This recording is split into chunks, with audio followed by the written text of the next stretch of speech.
Welcome to संकल्प for teaching career. लें ऐसा संकल्प जो आपको कामयाब बना दे। स्वागत है आपका हमारे एक और नए वीडियो में, जिसमें आज हम पढ़ने जा रहे हैं भारत की भौगोलिक विशेषताएं पार्ट 2।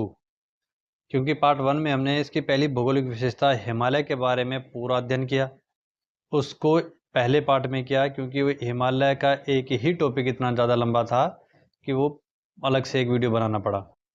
अब बाकी जो पार्ट्स भौगोलिक विशेषताएं बची है वो इसी पार्ट में सारी हो जाएंगी।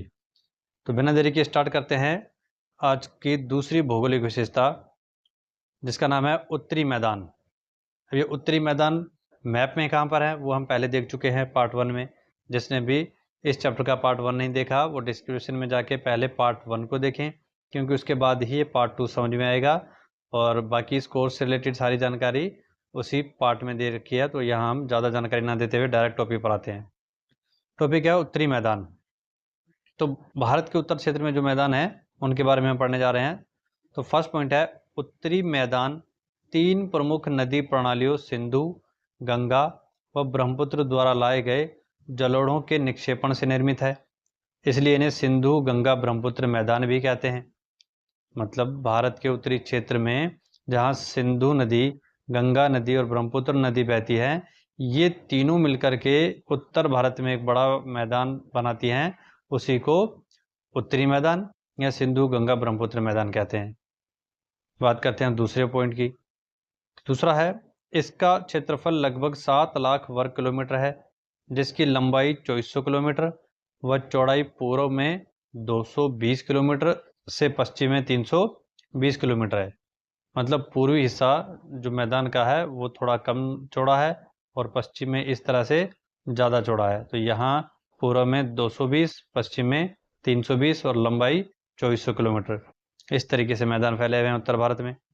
तीसरा पॉइंट, पश्चिमी मैदानों की ढाल दक्षिण पश्चिम दिशा में और पूर्वी मैदानों की ढाल दक्षिण पूर्व की ओर है। ये चीज़ ध्यान से समझना, यहाँ क्वेश्चन आता है। तो देखो, पश्चिमी मैदानों की बात हुई है शुरू में, तो यहाँ से अगर इनको आधा आधा बांट दें तो ये हिस्सा है पश्चिमी और ये हिस्सा है पूर्वी। बात हो रही है पहले पश्चिमी मैदानों की। तो पश्चिमी मैदानों की जो ढाल है वो कहाँ है? दक्षिण पश्चिम दिशा में। तो ये है दिशा दक्षिण और ये है पश्चिम, यानी ढाल इस तरफ से है ऐसे। तो ये ध्यान रखना है कि पश्चिमी मैदानों की जो दिशा है वो कहाँ है? दक्षिण दिशा और पश्चिम दिशा की ओर। सेम ऐसे यहाँ जो पूर्वी मैदानों की बात करें तो यहाँ लिखा है पूर्वी मैदानों की ढाल दक्षिण पूर्व, दक्षिण और पूर्व, मतलब कि इस दिशा में है, दक्षिण पूर्व की ओर दिशा में इन मैदानों की ढाल है। तो ये छोटी छोटी बारीक चीज़ें हैं, लेकिन आजकल एग्जाम में यही चीज़ें पूछी जाती है कि मैदान के बारे में तो नॉर्मल पढ़ लेते हैं कि उत्तर भारत में स्थित है, जलोढ़ मृदा से बना हुआ है, ये पहले आते थे क्वेश्चन। अब इसको थोड़ा और डीप ले जाया गया है कि इसके भी पश्चिमी हिस्से की ढाल किधर है। तो अभी हमने देखा दक्षिण पश्चिम, पूर्व हिस्से की ढाल किधर है तो दक्षिण पूर्व। तो आगे अब थोड़ा सा आपको डीप पढ़ना पड़ेगा। तो ये जो दो चीज़ें दिशाओं में बताइए, ध्यान रखना, ये क्वेश्चन केवीएस में टीचिंग लाइन में ज़्यादातर पूछे जाते हैं ऐसे ही डीप। नेक्स्ट पॉइंट है फोर्थ वाला, उपजाऊ व समतल होने के कारण यह क्षेत्र सघन जनसंख्या, सघन कृषि व शहरीकरण के लिए अनुकूल है। यह है बेसिक जानकारी जो पहले आ चुकी थी और ज़्यादातर पहले आती थी कि ये जो सघन कृषि के लिए उपयुक्त कौन सी भौगोलिक विशेषता है। तो उसमें मैदान भी ऑप्शन होता है, पर्वत भी होता है, पठार भी होता है। तो पहले पहचान जाते थे कि मैदान कृषि के लिए अच्छे हैं। अब आता है कि मैदान की दिशाएं भी, कहाँ पर ढाल है कहाँ ढाल नहीं है। तो इसलिए एक एक पॉइंट को ध्यान से याद रखना है आपको। पांचवा पॉइंट है, आकृतिक भिन्नता के आधार पर इन मैदानों को 4 वर्गों में बांटा गया है। मतलब मैदानों के अंदर भी जो क्षेत्र है उनकी प्राकृतिक रूप से भिन्नता थोड़ी अलग अलग है, तो उस हिसाब से भी इनको 4 हिस्सों में बांटा गया है। आइए पहला हिस्सा देखते हैं, भाभर मैदान। तो पहले इनको अच्छे से मैप में समझ लेते हैं कि मैदान हमने देखा जैसे कि उत्तरी मैदान कहते हैं क्योंकि ये भारत के उत्तरी क्षेत्र में है, तो ये पूरा उत्तरी मैदान का क्षेत्र है। अब इसमें आप देख रहे होंगे ये सबसे ऊपर जो पट्टी है ये है भाभर मैदान। उसके बाद जो अगली पट्टी है वो है तराई मैदान। फिर जो बाकी पूरा जलोढ़ मृदा बच जाता है, पूरा मैदान बच जाता है, वो जलोढ़ मृदा का है।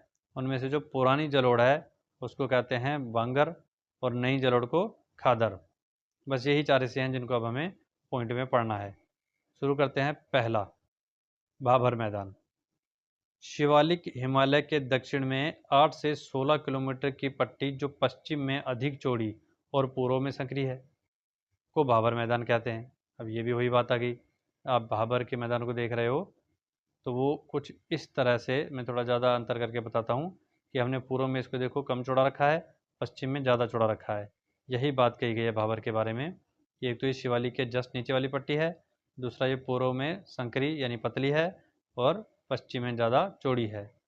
अगली जो पट्टी होगी तराई वो इसकी उल्टी होगी, वो इस तरीके से होगी कुछ, ये पश्चिम में कम चौड़ी होगी और पूर्व में अधिक चौड़ी होगी। तो ये ध्यान रखना है, भाबर और तराई दोनों जस्ट एक दूसरे के बाद आते हैं, मतलब शिवालिक के जस्ट बाद भाबर, भाबर के जस्ट बाद तराई। फिर भाबर इधर पश्चिम में ज़्यादा चौड़ा और तराई पूर्व में ज़्यादा चौड़ा। ठीक है, तो ये भी ध्यान रखना है। आगे है, जहाँ पत्थर बजरी की अधिकता के कारण सरिताएं विलुप्त हो जाती है, मतलब नदियाँ विलुप्त हो जाती है, मतलब पत्थरों के नीचे पानी दब जाता है तो ऊपर से देखने पर हमें वो पानी की बहती हुई धाराएं नहीं दिखती, इसलिए हम कहते हैं सरिताएं विलुप्त हो जाती है। यह भाग कृषि के लिए उपयुक्त नहीं है, मतलब बजरी कंकड़ पत्थर इतने ज़्यादा हैं तो इसीलिए ये कृषि के लिए उपयुक्त नहीं है। ये भी इंपॉर्टेंट क्वेश्चन बन सकता है, क्योंकि मैदान कृषि के लिए उपयुक्त होते हैं, लेकिन मैदानों में ये जो ऊपर हमने देखा भाबर मैदान, ये कंकड़ पत्थर बजरी की अधिकता के कारण कृषि के उपयुक्त नहीं है। तो मैदानों के अंदर भी ऐसी पट्टी जो कृषि के लिए उपयुक्त नहीं है वो है भाबर। फिर अगला है तराई मैदान। भाबर के दक्षिण में 16 से 30 किलोमीटर की पट्टी जो पूर्व में अधिक चौड़ी और पश्चिम में संकरी है, जो अभी हमने ऊपर मैप में देखा, को तराई मैदान कहते हैं। जहां वर्षा की अधिकता के कारण सरिताएं पुनः निकल आती हैं और दलदली मैदान बनाती हैं, मतलब वहां सरिताएं विलुप्त होती थी भाबर मैदान में, तराई मैदान में सरिताएं हमें वापस दिखने लग जाती हैं। ये भी क्वेश्चन आता है, सरिताएं किस पट्टी में विलुप्त होती है, किस पट्टी में दिखने लग जाती है, तो ध्यान रखना है तराई में दिखती है। और तराई में कैसी मैदान बनाती है, दलदली मैदान, ये भी क्वेश्चन बनता है। अगला है बांगर मैदान। यह उत्तरी मैदानों के विशालतम क्षेत्र में स्थित है। तो ये एक और नया क्वेश्चन बन गया कि उत्तरी मैदानों में जो उसके 4 टाइप्स हैं, 4 प्रकार हैं, भाबर, तराई, बांगर, खादर, इन चारों में सबसे ज़्यादा कौन सा क्षेत्र है, तो सबसे ज़्यादा है बांगर। ठीक है, यह पुराने जलोढ़ चबूतरे हैं जिनमें कंकड़ व चूनेदार निक्षेप, इसका मतलब होता है अशुद्ध कैल्शियम कार्बोनेट की ग्रंथियां पाई जाती हैं। मतलब एक तो शॉर्ट में ध्यान रखना है, बांगर का मतलब होता है पुरानी जलोढ़ मृदा। दूसरा, अब केवीएस में ये भी पूछा गया था कि बांगर में किस तरह के निक्षेप पाए जाते हैं, तो ऑप्शन में ये था कैल्शियम कार्बोनेट, जबकि इसका मतलब होता है चूनेदार निक्षेप। तो इसलिए आपको दोनों चीज़ें ध्यान रखनी है कि बांगर जो कि पुरानी जलोढ़ मृदा है उसमें बड़े बड़े कंकड़ भी पाए जाते हैं और चूनेदार निक्षेप पाए जाते हैं। चूनेदार निक्षेप को कैल्शियम कार्बोनेट कहा जाता है। आगे बढ़ते हैं। खादर मैदान। उत्तरी मैदानों में नवीन जलोढ़ मृदा से बने उपजाऊ क्षेत्र को खादर कहते हैं। इनका लगभग प्रत्येक वर्ष पुनर्निर्माण होता है, इसलिए यह गहन खेती के लिए आदर्श होते हैं। मतलब नई वाली मृदा, जलोढ़ मृदा को खादर मैदान कहते हैं। फिर ये हर एक साल मतलब पुनर्निर्मित होते रहते हैं, क्योंकि बरसात बार बार आती रहती है तो बार बार इनका निर्माण होता रहता है। और इतनी ज़्यादा आर्द्रता इनमें बस गई है, इसीलिए गहन खेती के लिए भी उपयुक्त माने जाते हैं। तो इस तरह से चीज़ों को समझना है, रटना नहीं है, क्योंकि कितना एक रटोगे, जी के एक समुद्र है, समुद्र में इतनी सारी चीज़ें हैं कि आप आगे रटते जाओगे तो पीछे से सब साफ होता जाएगा। तो इसलिए चीज़ों को रटा नहीं जाता, ऐसे समझा जाता है। जैसे अभी हमने समझा, इसको शॉर्ट रिवीजन कर लें तो देखेंगे हम उत्तरी मैदान कर रहे हैं जो इस तरीके से है इंडिया में। पूर्व में आपको चौड़ाई कम रखनी है, पश्चिम में चौड़ाई ज़्यादा। फिर उसके बाद इसको हमने 4 पट्टियों में शॉर्ट में देखा, ऊपर भाबर, फिर उसके बाद तराई, फिर बांगर और खादर। इनकी पट्टियाँ नहीं है वैसे ही, तो मतलब कहीं नवीन और कहीं पुरानी वाली मृदा है, पुरानी वाली बांगर, नई वाली खादर। फिर जो ऊपर वाली थी भाबर वो पश्चिम में चौड़ी है ये, और पूर्व में पतली। और ये जो तराई है ये पूर्व पश्चिम में मतलब थोड़ी कम पतली है, तो इधर पूर्व की तरफ ज़्यादा है। तो जो जो चीज़ें आपने समझी उनको मतलब समझ करके दिमाग में रखना है कि हाँ ये देखा था हमने कि पहले जो भाबर थी वो पश्चिम में चौड़ी थी, तो दूसरी वाली पूर्व में थी। तो अब रटा नहीं है आपने, ये बात बस दिमाग में बैठ गई ना कि कौन पहले पश्चिम में थी भाबर, तो इसका मतलब दूसरी जो होगी वो पूर्व में होगी जोड़ी। तो ऐसी चीज़ों को समझते रहना है, तो भूल भी जाओगे तो इस ट्रिक से आप याद कर लोगे अपने आप। बढ़ते हैं आगे छठे पॉइंट की तरफ, मैदानों में। मैदानों का छठा पॉइंट है, पश्चिम से पूर्व की ओर मैदानों की 3 श्रेणियां है। मतलब सेम वही पहले जैसे कश्मीर में हमने पढ़ा था, पहले उत्तर से दक्षिण, फिर पश्चिम से पूर्व या पूर्व से पश्चिम कह सकते हैं। अब मैदानों को भी हम पश्चिम से पूर्व की ओर 3 हिस्सों में बांटते हैं। पहला है सिंधु या पंजाब मैदान, ये सिंधु नदी के आसपास का क्षेत्र है। तो आप उत्तरी मैदान को देखोगे तो जो भारत के बाहर पाकिस्तान की तरफ क्षेत्र है जिसमें सिंधु नदी बहती है, सिंधु के आसपास के पूरे मैदानी क्षेत्र को सिंधु या पंजाब मैदान कहते हैं। फिर आता है गंगा मैदान, गंगा नदी के आसपास का क्षेत्र। तो भारत के बीचों बीच से होकर के गुजरती है गंगा नदी, फिर बाद में जाके ब्रह्मपुत्र से मिलेगी। तो जितने क्षेत्र में गंगा नदी बहती है उसके आसपास का पूरा मैदान गंगा का मैदान कहलाता है। फिर ब्रह्मपुत्र मैदान, ब्रह्मपुत्र नदी के आसपास का क्षेत्र। फिर भारत के पूर्व में ब्रह्मपुत्र नदी आती है और वो भी गंगा से मिल जाती है। तो जितने क्षेत्र में ब्रह्मपुत्र ने मैदान बनाया वो कहलाता है ब्रह्मपुत्र का मैदान। तो सिंपल है, 3 नदियाँ मिलके पूरे उत्तरी मैदान को बनाती है। तीनों नदियों के आसपास के क्षेत्र उन्हीं नदियों के मैदान से जाने जाते हैं। तो ये हो गया उत्तरी मैदान यहाँ कंप्लीट। अगला है रेगिस्तान या मरुस्थल, जिसको भारत में थार के नाम से जाना जाता है, थार रेगिस्तान या थार मरुस्थल। तो ये रहा भारत का मैप। इसमें आप देख रहे हैं ये वाला जो पश्चिमी हिस्सा है भारत का और राजस्थान का, ये है भारत का थार मरुस्थल या थार रेगिस्तान। इसी के बारे में हम पढ़ रहे हैं, जो पहला पॉइंट अभी हमने देखा। तो ये जो अभी हमने मैप में थार रेगिस्तान देखा उसी की विशेषताएं हैं। राजस्थान में अरावली पर्वतमाला के पश्चिम से पूरा पश्चिमी राजस्थान थार मरुस्थल कहलाता है। यहाँ प्रतिवर्ष बहुत कम वर्षा 150 mm से कम होने के कारण तापमान उच्च, जलवायु शुष्क है। इसी कारण यहाँ वनस्पति भी कम पाई जाती है। मतलब ये जो रेगिस्तानी क्षेत्र है ये गर्म क्षेत्र है। ऐसा क्यों? क्योंकि एक तो बरसात यहाँ बहुत कम होती है, 150 mm से कम प्रतिवर्ष, इसीलिए तापमान बहुत ज़्यादा रहता है और जलवायु शुष्क रहती है। और जलवायु शुष्क रहती है इसलिए वनस्पति यानी पेड़ पौधे भी कम पाए जाते हैं। तो सब चीज़ें एक दूसरे से जुड़ी है। बरसात कम होगी तो जैसे बताया तापमान ज़्यादा होगा, जलवायु शुष्क हो जाएगी और पेड़ पौधे कम हो जाएंगे।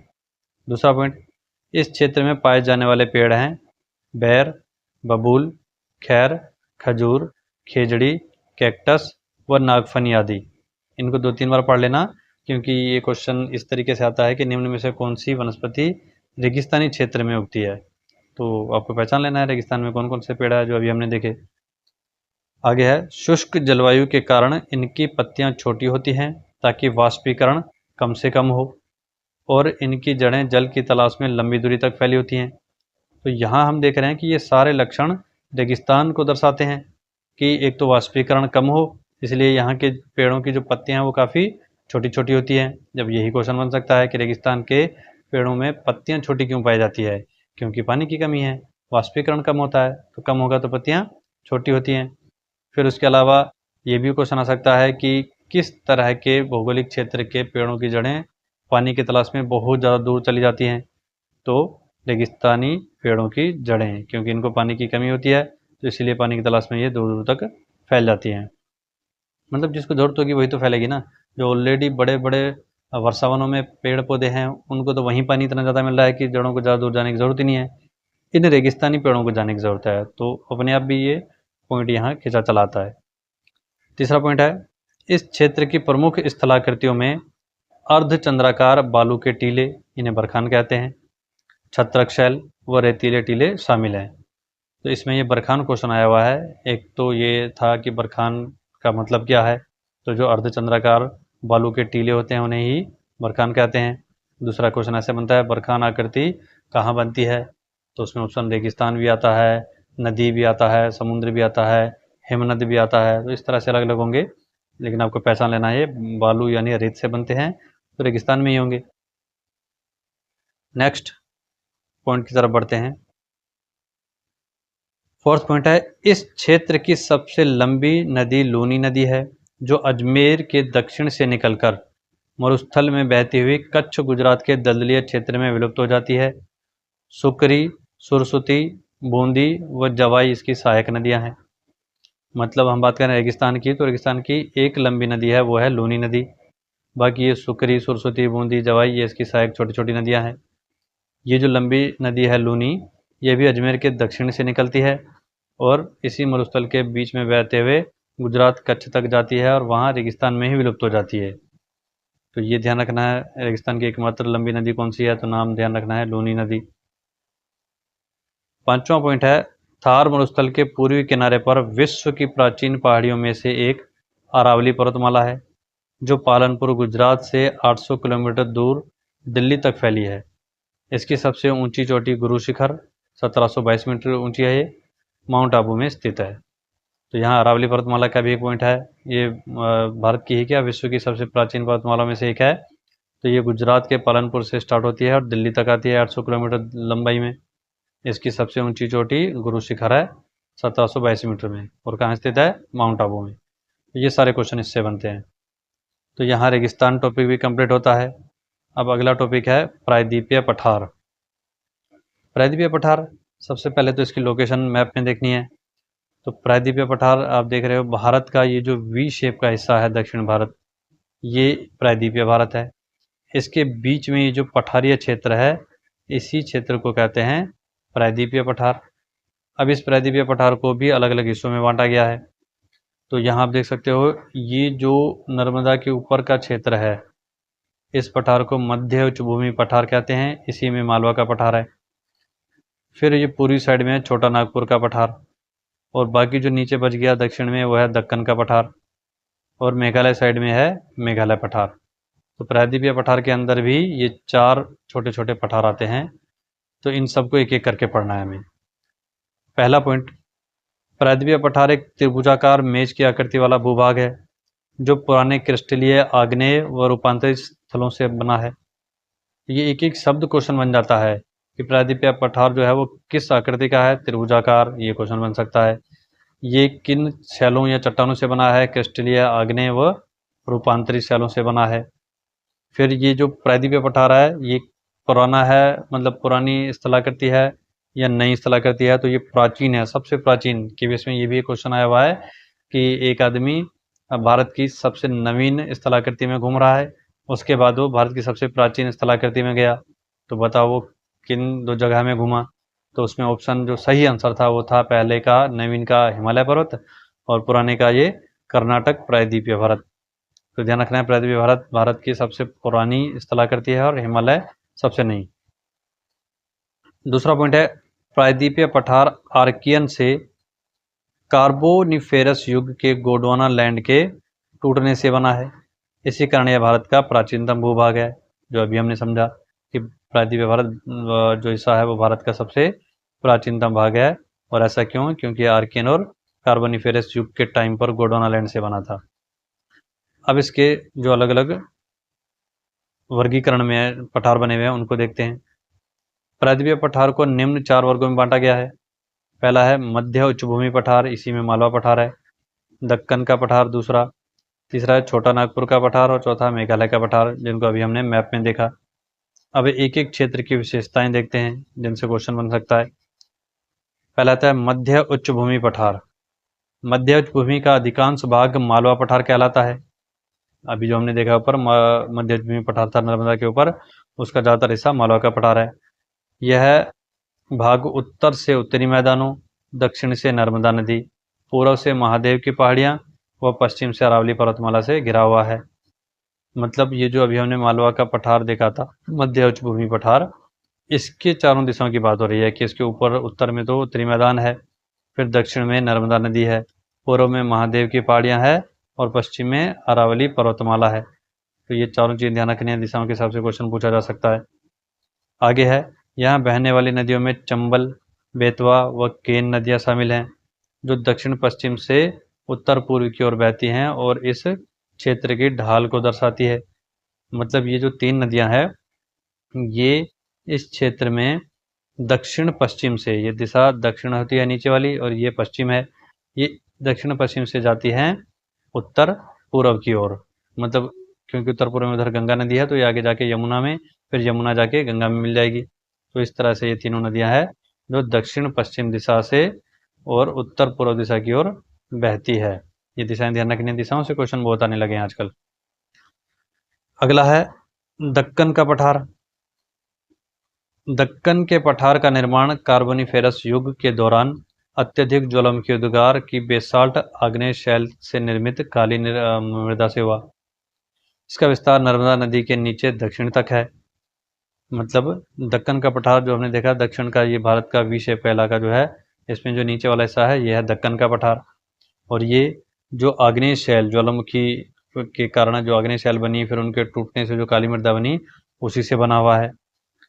आगे है, इसके पश्चिमी पहाड़ी क्षेत्र को सह्याद्री व पूर्वी भाग को विदर्भ कहा जाता है। दक्कन पठार पश्चिम में अधिक ऊंचा है। तो ये जो दक्कन का पठार है, इसमें इस साइड में पश्चिम साइड में पहाड़ी इलाका है पूरा ऐसे, उसको सह्याद्री, और पूर्वी पहाड़ी इलाके को विदर्भ कहते हैं। तो ये विदर्भ सह्याद्री भी ध्यान रखना है। फिर ये पूछा जाए इन दोनों में से ज़्यादा ऊंचा कौन सा है, तो जो पश्चिमी हिस्सा है सह्याद्री वो ज़्यादा ऊंचा है। अगला पठार छोटा नागपुर का पठार। छोटा नागपुर पठार के बारे में देखें तो प्रायद्वीपीय पठार के पूर्वी विस्तार को छोटा नागपुर का पठार कहा जाता है, जो छत्तीसगढ़, उड़ीसा, झारखंड तक फैला हुआ है। और यह खनिज की दृष्टि से भारत का सबसे संपन्न क्षेत्र है, इसीलिए इसे भारत का रोहर भी कहते हैं। इसके बीच दामोदर नदी बहती है और दामोदर घाटी कोयला निक्षेपों के लिए प्रसिद्ध है। मतलब मैप में हमने देखा था भारत में ऊपर ये जो उच्च भूमि था, मध्य उच्च भूमि, उसके बाद ये जो पूर्वी हिस्सा था जिसमें ये बिहार, झारखंड, उड़ीसा इनके क्षेत्र आ जाते हैं, ये वाला क्षेत्र छोटा नागपुर का पठार कहलाता है। और यहाँ बहुत सारे खनिज निकलते हैं, इसलिए इसको भारत का रोहर भी कहते हैं। और इसी के बीच में दामोदर नदी बहती है, जो आगे जा कर के हुगली में मिल जाएगी, वो कोयला निक्षेपों के लिए प्रसिद्ध है। ये सारी चीज़ें यहाँ क्वेश्चन बनती है। लास्ट है मेघालय पठार। तो प्रायद्वीपीय पठार का एक भाग पूर्वोत्तर भारत के मेघालय में भी पाया जाता है, जिसे मेघालय पठार, कार्बी आंगलोंग पठार, यहाँ उत्तर कचार पहाड़ी पठार भी कहा जाता है। इसमें इसके पश्चिम से पूर्व की ओर गारो, खासी व जयंतिया पर्वत श्रेणी स्थित है। मतलब एक तो ये जो इधर मेघालय साइड है पूर्वोत्तर क्षेत्र में, उस क्षेत्र में ये पाया जाता है। एक ही पठार के तीनों नाम हैं। फिर इसमें 3 पहाड़ियाँ हैं, गारो, खासी व जयंतिया, और यही पश्चिम से पूर्व का इनका क्रम है। क्रम भी पूछा जाता है कि सबसे पश्चिम में कौन सी है, गारो, उसके बाद खासी और उसके बाद जयंतिया। तो ये सारी पहाड़ियों को क्रम से याद रखना है। यहाँ हमारा पठार टॉपिक भी कंप्लीट होता है। नेक्स्ट टॉपिक है हमारा तटीय मैदान। तो अब पहला पॉइंट है इसका, प्रायद्वीपीय भारत के पूर्वी किनारे को पूर्वी घाट पूर्वाद्री व पश्चिमी किनारे को पश्चिमी घाट सह्याद्री कहते हैं। ये पहले भी हम देख चुके हैं कि भारत का वी शेप है, उसमें जो ये पश्चिमी घाट है इसको सह्याद्री, और जो पूर्वी घाट है इसको पूर्वाद्री और विदर्भ के नाम से जाना जाता है। अब बात आती है तटीय मैदान किसे कहते हैं, तथा इन दोनों घाटों व समुद्री किनारों के बीच तटीय मैदानों को क्रमशः पूर्वी व पश्चिमी तटीय मैदान कहते हैं। मतलब ये सह्याद्री का पहाड़ी इलाका और ये समुद्री किनारा, उसके बीच में ये जो मैदान है इसको कहते हैं पश्चिमी तटीय मैदान। ऐसे ही पूर्वी घाट का ये पहाड़ी इलाका और समुद्री किनारा, इनके बीच में ये जो मैदानी हिस्सा है इसको पूर्वी तटीय मैदान कहते हैं। तो घाट और समुद्र के बीच में पाए जाते हैं तटीय मैदान। अब इनकी विशेषताएं, तो पश्चिमी घाट 900 मीटर और पूर्वी घाट 600 मीटर से अधिक ऊंचा होने के कारण अधिकतर नदियां पूर्व की ओर गिरती हैं। जाहिर सी बात है, ये जो पश्चिमी घाट है ये ज़्यादा ऊंचा है 900 मीटर, और ये जो पूर्वी घाट है इसकी ऊंचाई 600 मीटर है, कम है। तो नदियां हमेशा ऊंचे से नीचे क्षेत्र की तरफ यानी पूर्व की ओर ज़्यादातर नदियां गिरती हैं। इसके अलावा पश्चिमी घाट सह्याद्री, इसको हटा लेते हैं, इसके अलावा पश्चिमी घाट सह्याद्री पहाड़ियों के कारण सतत है, जिसे केवल थाल, भोर व पाल दर्रों से ही पार किया जा सकता है। ये क्या चीज़ है इसको समझते हैं मैप में। ये जो पश्चिमी घाट है ये सतत है, मतलब ऐसे पहाड़ी क्षेत्रों से भरा हुआ है। ये पहाड़ों की लाइन, फिर थोड़ा सा गैप, फिर पहाड़ों की लाइन, फिर थोड़ा सा गैप, फिर पहाड़ों की पूरी लाइन, फिर थोड़ा सा गैप, फिर पहाड़ी पहाड़। तो ये जो पहाड़ों के बीच में खाली जगह होती है इसको दर्रा कहते हैं। तो महाराष्ट्र में ऐसे 2 दर्रे हैं इस पश्चिमी घाट में, एक थाल दर्रा, दूसरा भोर दर्रा, और केरल में लास्ट में एक पाल दर्रा। मतलब पूरे पश्चिमी घाट में 3 बड़े दर्रे हैं, थाल, भोर, पाल दर्रा। जिसके कारण इसको पार किया जाता है, और ऊंचा नीचा होने के कारण ये एक सतत है।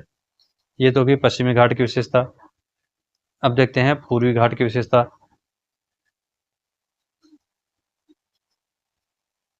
तीसरा पॉइंट है, पश्चिमी तट की अपेक्षा पूर्वी तटीय क्षेत्र अपेक्षाकृत अधिक उभरा हुआ है।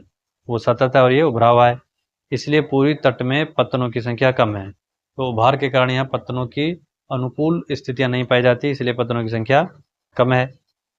पूर्वी तट की ओर बहने वाली नदियां डेल्टा बनाती है, तो वहीं पश्चिम की ओर बहने वाली नदियां ज्वार नदमुख बनाती है। पूर्व में जो नदियां बहती हैं वो लास्ट में आके फैल जाती हैं, इसलिए डेल्टा बन जाते हैं, और ये पश्चिमी हिस्सा सतत होने के कारण नदियां फैलती नहीं हैं, तो एंड में जाके वो एक झील बना देती है जिसे ज्वार नदमुख कहते हैं। तो ध्यान रखना, पूर्वी नदियां डेल्टा बनाती हैं और पश्चिमी नदियां ज्वार नदमुख बनाती है। पांचवा पॉइंट है, पूर्वी घाट की सर्वोच्च पर्वत चोटी विशाखापट्टनम चोटी है, जिसकी ऊंचाई 1680 मीटर है, और दूसरी जो चोटी है वो है महेंद्रगिरी, इसकी ऊंचाई 1501 मीटर है। उसके बाद पश्चिमी घाट की सर्वोच्च पर्वत चोटी है अन्नाईमुड़ी, ये 2695 मीटर ऊंची है, और दूसरी चोटी है डोडा बेटा, ये है 2637 मीटर ऊंची। तो ये पूर्वी और पश्चिमी घाट की सबसे ऊंची पहली और दूसरी पर्वत चोटियों के नाम है जो आपको ध्यान रखने हैं। छठा है, पूर्वी तटीय मैदानों को 2 वर्गों में बांटा गया है, मतलब जो पूर्वी और पश्चिमी तटीय मैदान है उनको पूर्व वाले को 2, पश्चिम वाले को 3 हिस्सों में बांटा है। पहले इस चीज़ को मैप में देख लेते हैं, तो बाकी पॉइंट्स से देखने रह जाएंगे, आसानी से समझ में आ जाएंगे। देखो, ये है पूरा पूर्वी तटीय मैदान, इसमें ऊपर पश्चिम बंगाल, फिर बीच में ये एक शहर है विशाखापट्टनम, और सबसे लास्ट में नीचे है कन्याकुमारी। तो पश्चिम बंगाल से विशाखापट्टनम तक का जो पूर्वी तट का हिस्सा है इसको कहते हैं उत्तरी सरकार। फिर विशाखापट्टनम से कन्याकुमारी तक का जो ये तटीय क्षेत्र है इसको कहते हैं कोरोमंडल तट। ऐसे ही ऊपर गुजरात से लेकर के गोवा तक ये जो तटीय क्षेत्र है इसको कहते हैं कोंकण। फिर गोवा से ये दूसरा शहर है मंगलोर, इनके बीच में जो क्षेत्र है कर्नाटक का तटीय क्षेत्र वो है कहलाता है कन्नड़ तट। फिर मंगलोर से वही दक्षिण में कन्याकुमारी तक ये जो तटीय क्षेत्र है इसको कहते हैं मालाबार तट। तो पूर्व के हिस्से को 2 हिस्सों में बांटा गया है, पश्चिम के तटीय मैदान के हिस्से को 3 हिस्सों में बांटा गया है। अब यही बस नाम देखने हैं यहाँ पर कि जो पूर्वी हिस्सा है उसके 2 तटीय क्षेत्र हैं, एक उत्तरी सरकार पश्चिम बंगाल से विशाखापट्टनम, कोरोमंडल तट विशाखापट्टनम से कन्याकुमारी। फिर पश्चिमी तटीय मैदानों को 3 वर्गों में बांटा गया है, अभी देखिए हमने, कोंकण तट जो कि गुजरात से गोवा तक है, कन्नड़ तट गोवा से मंगलोर के तक, और मालाबार तट मंगलोर से कन्याकुमारी तक फैला हुआ है। तो यहाँ तटीय मैदान टॉपिक भी कंप्लीट होता है। ये खास करके जो अभी कोंकण, कन्नड़, मालाबार, कोरोमंडल पढ़े, इन पर ध्यान देना, इनसे क्वेश्चन ज़्यादा बनते हैं। अगला टॉपिक आता है छठा, द्वीप समूह।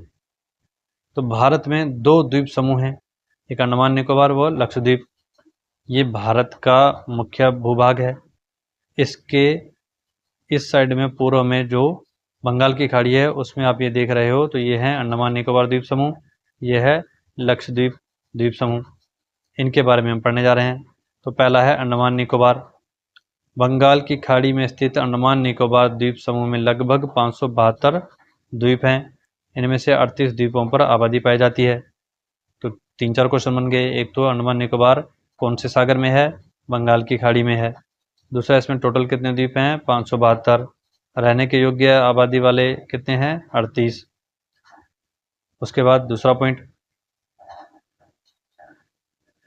अंडमान निकोबार द्वीप समूह निम्नजित यानी डूबे हुए पर्वतों के शिखर है जो समुद्र तल से 750 मीटर की ऊंचाई पर स्थित है। मतलब कि ये पहाड़ों के ऊपर वाले हिस्से हैं जो कि पानी में डूबे हुए हैं। तो जो हिस्सा बाहर निकल गया वो द्वीप बन गया, जो अंदर डूबा हुआ है वो समुद्र में डूबा हुआ है। पहले इसके पॉइंट देख लेते हैं, फिर इसके मैप से इसको समझेंगे और ज़्यादा बेटर समझ में आएगा। एक बार मैप को पहले देख लेते हैं क्योंकि फिर ये पॉइंट जो है उस मैप से ही जुड़े हुए हैं, तो पहले मैप को देखना ज़्यादा बेटर रहेगा। अंडमान निकोबार जो द्वीप समूह है, कहते तो इसको अंडमान निकोबार एक साथ हैं हम, लेकिन वास्तव में क्या है, ये ऊपर के जो सारे द्वीप हैं इनको कहते हैं अंडमान द्वीप समूह और नीचे वाले सारे निकोबार द्वीप समूह। फिर ऊपर जो अंडमान है उसको भी मुख्यतः 3 भागों में बांटा गया है। जो ऊपर का हिस्सा है उसको उत्तरी अंडमान कहते हैं, ये वाला ऊपरी हिस्सा। फिर मध्य वाले को मध्य अंडमान कहते हैं, ये बीच वाला बड़ा हिस्सा। फिर दक्षिण वाले अंडमान को दक्षिण अंडमान कहते हैं, जो दक्षिण में पाया जाता है। अब जो उत्तर वाला अंडमान है उसमें ऊपर सबसे ऊपर जो द्वीप है उसका नाम है लैंडफॉल द्वीप, ये आगे एक पॉइंट बनेगा। और दक्षिण वाला जो अंडमान है इसका सबसे दक्षिण में एक द्वीप है जो इसकी राजधानी है पोर्ट ब्लेयर। फिर आगे निकोबार की तरफ अगर हम बढ़ें तो निकोबार को भी 3 हिस्सों में बांटा गया है, 3 बड़े द्वीप हैं यहाँ पर, ये मैप में आप देख पा रहे होंगे। ऊपर का जो हिस्सा है उसको कहते हैं कार निकोबार, बीच वाला है लिटिल निकोबार और लास्ट वाला है ग्रेट निकोबार। और इसी नीचे वाले ग्रेट निकोबार का सबसे दक्षिणी हिस्सा वो हिस्सा है जो भारत का दक्षिणतम बिंदु है, इंदिरा पॉइंट। तो ये जो चीज़ें हमने देखी इस मैप में, यहाँ से पॉइंट नीचे बनेंगे कि भारत का दक्षिणतम बिंदु इंदिरा पॉइंट कौन से वाले द्वीप में है, ग्रेट निकोबार में। राजधानी पोर्ट ब्लेयर कौन से द्वीप में है, दक्षिणी अंडमान में। और इस अंडमान निकोबार का सबसे उत्तरी द्वीप कौन सा है, लैंडफॉल द्वीप। तो ये सारी चीज़ें जो आगे पॉइंट में देखने वाले हैं, पहले हमने यहाँ समझ ली, अब वहाँ आसान रहेगा। ऐसे ही इस जो अंडमान क्षेत्र है उसमें बैरन द्वीप एक ऐसा द्वीप है जिसमें ज्वालामुखी है और सक्रिय ज्वालामुखी, ये भारत का एकमात्र सक्रिय ज्वालामुखी है। इसके अलावा नारकोंडम द्वीप, इसमें भारत का एक सुषुप्त ज्वालामुखी भी है। अब ये सारी चीज़ें पॉइंट वाइज देख लो, बस पॉइंट पढ़ने हैं, मैप में हम समझ तो पहले ही चुके हैं। अंडमान निकोबार द्वीप समूह का उत्तरी द्वीप लैंडफॉल द्वीप और दक्षिणी द्वीप ग्रेट निकोबार है। ग्रेट निकोबार के दक्षिणतम छोर में भारत का दक्षिणतम बिंदु इंदिरा पॉइंट, यहाँ पिग्मेलियन पॉइंट या पार्सन पॉइंट स्थित है, जो दिसंबर 2004 की सुनामी में जलमग्न हो गया था, लेकिन अब फिर से अपने पहले जैसी स्थिति में आ गया है। तो सबसे ऊपर का द्वीप हमने मैप में देखा, ऊपर लैंडफॉल द्वीप, सबसे नीचे वाला ग्रेट निकोबार। ग्रेट निकोबार का सबसे दक्षिणतम बिंदु इंदिरा पॉइंट। इंदिरा पॉइंट के दूसरे दो नाम है पिग्मेलियन पॉइंट या पार्सन पॉइंट। 2004 की सुनामी यहाँ आई थी तो ये पिग्मेलियन पॉइंट यानी इंदिरा पॉइंट जलमग्न हो गया था, लेकिन धीरे धीरे अब ये पहले की स्थिति में आ गया है। तो ये सारे क्वेश्चन यहाँ थे। पांचवा है अंडमान निकोबार द्वीप समूह की राजधानी पोर्ट ब्लेयर है, जो दक्षिणी अंडमान द्वीप पर स्थित है। तो एक क्वेश्चन बनता है कि इसकी राजधानी क्या है, पोर्ट ब्लेयर। दूसरा क्वेश्चन बनता है डीप में कि पोर्ट ब्लेयर अंडमान निकोबार के कौन से द्वीप पर है, तो दक्षिणी अंडमान द्वीप पर पोर्ट ब्लेयर है। छठा पॉइंट, अंडमान का बैरन द्वीप भारत व दक्षिण एशिया का एकमात्र सक्रिय ज्वालामुखी है और नारकोंडम भारत का सुषुप्त ज्वालामुखी है। ये दोनों भी हमने देखे अंडमान वाले क्षेत्र में। अब बात आती है लक्षद्वीप की, तो लक्षद्वीप को भी हम पहले मैप में देख लेते हैं, फिर पॉइंट्स समझने में आसानी होगी। तो भारत का जो पश्चिमी क्षेत्र है समुद्र में, उसमें द्वीपों की ये जो समूह है, संख्या दिख रही है हमें, ये है लक्षद्वीप। इसमें ज़्यादातर इसके द्वीप एक साथ हैं, एक द्वीप इससे थोड़ा सा दूर है और वो सबसे बड़ा द्वीप भी है मिनिकॉय। और मिनिकॉय और लक्षद्वीप के बीच में जो चैनल है इसको 9 डिग्री चैनल कहते हैं। तो ये मिनिकॉय भी लक्षद्वीप का हिस्सा है। लक्षद्वीप के दक्षिण में मिनिकॉय, फिर आगे देखेंगे मिनिकॉय के थोड़ा दक्षिण में नया देश आएगा मालदीव। तो अब पढ़ते हैं इस लक्षद्वीप के बारे में। अब मैप में उत्तरी और दक्षिणी आप देख लो एक बार, ये क्योंकि क्वेश्चन वहाँ पर पॉइंट ज़रूर होगा कि लक्षद्वीप का सबसे ऊपरी जो द्वीप है वो है अमीनी, सबसे दक्षिणी है मिनिकॉय। अब बढ़ते हैं इसके पॉइंट्स की तरफ। तो लक्षद्वीप का पहला पॉइंट है अरब सागर में स्थित लक्षद्वीप समूह में लगभग 36 द्वीप हैं, इनमें से 11 द्वीपों में आबादी पाई जाती है। तो ये कहानी की तरह समझना है, लेकिन स्मार्ट माइंड रखो कि इसमें क्वेश्चन क्या बन सकता है। लक्षद्वीप में टोटल द्वीपों की संख्या कितनी है, 36। आबादी में कितनों में आबादी रहती है, 11 द्वीप में। ऐसे ही दूसरा, लक्षद्वीप समूह प्रवाल निक्षेपण से बने हैं।